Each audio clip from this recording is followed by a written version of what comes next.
दुनिया के किसी भी बड़े शहर में ट्रैवल करते हो, जैसे शंघाई, दुबई या न्यूयॉर्क सिटी, आप एक चीज नोटिस करो, हर तरफ आसमान को छूती हुई स्काई स्क्रैपर्स। इतनी ऊंची बिल्डिंग से कभी कभी लगता है जैसे शहर जमीन पर नहीं बल्कि आसमान में बस गए हैं। स्काई स्क्रैपर्स अक्सर इकोनॉमिक ग्रोथ और कंजेस्टेड एरिया में स्पेस की डिमांड का रिजल्ट होते हैं। एशिया में दुनिया के 80% स्काई स्क्रैपर्स हैं। चाइना जहां 1200 से ज्यादा स्काई स्क्रैपर्स हैं, यूएई जहां 342 स्काई स्क्रैपर्स हैं, इंडोनेशिया जो कि इंडिया से कम डेवलप्ड है लेकिन वहां पे भी 139 स्काई स्क्रैपर्स हैं। और फिर आता है एक छोटा सा सिंगापुर जहां 100 स्काई स्क्रैपर्स हैं। लेकिन फिर अगर आप नजर डालते हो इंडिया पे तो पिक्चर थोड़ी डिफरेंट नजर आती है। इंडिया दुनिया के सबसे ज्यादा पॉपुलेशन वाले मुल्कों में से एक है और एशिया में चाइना के बाद सेकंड हाईएस्ट जीडीपी रखता है, लेकिन उसकी बिल्डिंग्स इन नंबर को रिफ्लेक्ट नहीं करती। इंडिया में कुछ स्काई स्क्रैपर्स जरूर हैं लेकिन ज्यादातर मुंबई में है और उनकी तादाद भी कम है और उनकी एवरेज हाइट भी एशियन नेबर्स के मुकाबले में काफी छोटी है। मुंबई एक पेनिसुला पर बैठा हुआ शहर है जहां जमीन कम भी है और महंगी भी। नॉर्मली ऐसे कंस्ट्रेंट जो होते हैं वो डेवलपर्स को मजबूर करते हैं कि वो वर्टिकली डेवलप करें, जैसे न्यूयॉर्क या हांगकांग में होता है। लेकिन फिर भी मुंबई स्काई स्क्रैपर्स रेस में काफी पीछे है। तो फिर सवाल ये है कि अगर इंडिया की पॉपुलेशन और वेल्थ इतनी ज्यादा है तो फिर ये स्काई स्क्रैपर्स क्यों नहीं बिल्ड कर रहा? ऐसा क्यों है? क्या इंडिया स्काई स्क्रैपर बना नहीं सकता या फिर कोई और वजह है जो इंडिया को ज्यादातर टॉल बिल्डिंग बनाने से रोक रही है? इसका जवाब समझने के लिए हमें थोड़ा हिस्ट्री में जाना पड़ेगा। 1950s और 1960 का टाइम था। इंडिया अभी नया इंडिपेंडेंट हुआ था। गवर्नमेंट के सामने सबसे बड़ा चैलेंज था लोग को जल्दी से घर प्रोवाइड करना। उस वक्त इंडिया के एक फेमस आर्किटेक्ट चार्ल्स कोरिया ने एक इंटरेस्टिंग आइडिया दिया। उनका कहना था कि सिटीज को वर्टिकली नहीं बल्कि हॉरिजॉन्टली ग्रो करना चाहिए। मतलब स्काई स्क्रैपर बनाने के बजाय छोटी और मीडियम हाइट बिल्डिंग बनानी चाहिए। इसके पीछे दो सिंपल रीजन थे। पहला रीजन, छोटी बिल्डिंग जल्दी और कम पैसे में बन जाती हैं, इससे ज्यादा लोगों को जल्दी घर मिल सकता है। और दूसरा रीजन, जब शहर हॉरिजॉन्टली फैलता है तो आसपास की गांव भी डेवलप होने लगते हैं, यानी शहर के साथ साथ पूरा एरिया ग्रो करता है। इसी आइडिया की वजह से इंडिया के कई शहर हॉरिजॉन्टल डायरेक्शन में ग्रो हुए। एग्जाम्पल के लिए पुणे को ही देख लें। 1960 में पुणे का एरिया सिर्फ कुछ 100 स्क्वायर किलोमीटर था, लेकिन धीरे धीरे आसपास के विलेजेस भी सिटी का हिस्सा बन गए। आज पुणे का मेट्रोपॉलिटन रीजन कई गुना ज्यादा बड़ा हो चुका है। ऐसी ही डेवलपमेंट अहमदाबाद, सूरत और दिल्ली के आसपास भी हुई।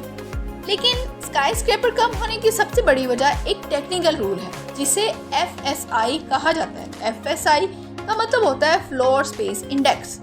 सिंपल वर्ड में समझे तो FSI ये डिसाइड करता है कि किसी जमीन पर कितनी बड़ी बिल्डिंग बन सकती है। इस एग्जाम्पल के लिए इमेजिन करो कि किसी बिल्डर के पास 1000 स्क्वायर मीटर का प्लॉट है। अगर उस सिटी का FSI 1 है तो बिल्डर सिर्फ 1000 स्क्वायर मीटर फ्लोर स्पेस बना सकता है। लेकिन अगर FSI 2 है तो बिल्डर सेम लैंड पर 2000 स्क्वायर मीटर फ्लोर स्पेस बना सकता है, यानी 2 फ्लोर या उससे ज्यादा।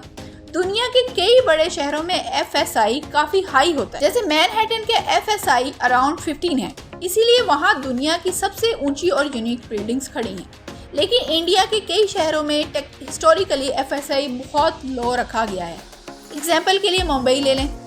ये इंडिया का सबसे महंगा और बिजी शहर है। यहाँ ज़मीन बहुत महंगी है। नॉर्मली ऐसे शहर स्काई स्क्रैपर से भर जाते हैं, लेकिन 1990s में मुंबई का FSI सिर्फ 1 से 1.3 के बीच था। मतलब डेवलपर्स चाह कर भी यहाँ ज़्यादा ऊंची बिल्डिंग नहीं बना सकते थे।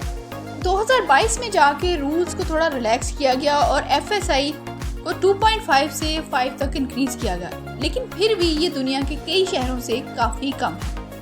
स्काई स्क्रैपर कम होने की एक और वजह इंफ्रास्ट्रक्चर भी है। स्काई स्क्रैपर के लिए पावर और पानी दोनों बहुत इंपॉर्टेंट होते हैं, क्योंकि high rise building low rise building के मुकाबले में ज़्यादा रिसोर्सेज कंज्यूम करती हैं। इसीलिए ज़रूरी होता है कि सराउंडिंग इंफ्रास्ट्रक्चर उनको सपोर्ट कर। और बिल्डिंग्स को चलाने के लिए बहुत ज़्यादा पानी और इलेक्ट्रिसिटी चाहिए होती है। एक लार्ज स्काई स्क्रैपर में हज़ारों लोग रह सकते हैं। उन सब के लिए लिफ्ट, लाइट्स, वाटर पंप्स और एयर कंडीशनिंग चलानी पड़ती है। इंडिया में अभी भी कई एरियाज ऐसे हैं जहां पावर कट्स और वाटर शॉर्टेज कॉमन है, इसीलिए हर जगह स्काई स्क्रैपर बनाना प्रैक्टिकल नहीं होता। फिर आता है एक और रूल जो एयरपोर्ट से रिलेटेड है। अगर कोई बिल्डिंग एयरपोर्ट के करीब बन रही हो तो उसके लिए एयरपोर्ट अथॉरिटी ऑफ इंडिया से स्पेशल अप्रूवल लेना पड़ता है। कई प्रोजेक्ट सिर्फ इसी परमिशन की वजह से सालों तक डिले हो जाते हैं। और एक और इंटरेस्टिंग रीज़न लोगों की लाइफस्टाइल और कल्चर भी है। इंडिया में बहुत से लोग इंडिपेंडेंट हाउसेस पसंद करते हैं। उनको खुली जगह और कम्युनिटी लाइफ अच्छी लगती है। स्काई स्क्रैपर में रहना कभी कभी थोड़ा आइसोलेटेड फील करवा सकता है, इसलिए हर कोई हाई राइज अपार्टमेंट में रहना प्रेफर नहीं करता। लेकिन इसका मतलब ये नहीं है कि इंडिया में स्काई स्क्रैपर बिल्कुल नहीं बन रहे। आजकल मुंबई, हैदराबाद और बेंगलुरु जैसे शहरों में टॉल बिल्डिंग की तादाद धीरे धीरे बढ़ रही है और फ्यूचर में शायद इंडिया की स्काईलाइन भी चेंज हो जाए। लेकिन एक इम्पोर्टेंट सवाल ये है, क्या किसी कंट्री के डेवलप होने का मतलब सिर्फ बहुत ज़्यादा स्काई स्क्रैपर्स का होना है, या फिर डेवलपमेंट का मतलब अच्छी roads, clean water, strong economy और बेटर लाइफ फॉर पीपल है? आपका क्या ख्याल है? क्या इंडिया को भी दुबई और शंघाई की तरह स्काई स्क्रैपर्स की रेस में शामिल हो जाना चाहिए, या फिर इंडिया का अपना डेवलपमेंट मॉडल भी काफ़ी स्ट्रॉन्ग है? अपनी ओपिनियन ज़रूर शेयर करें।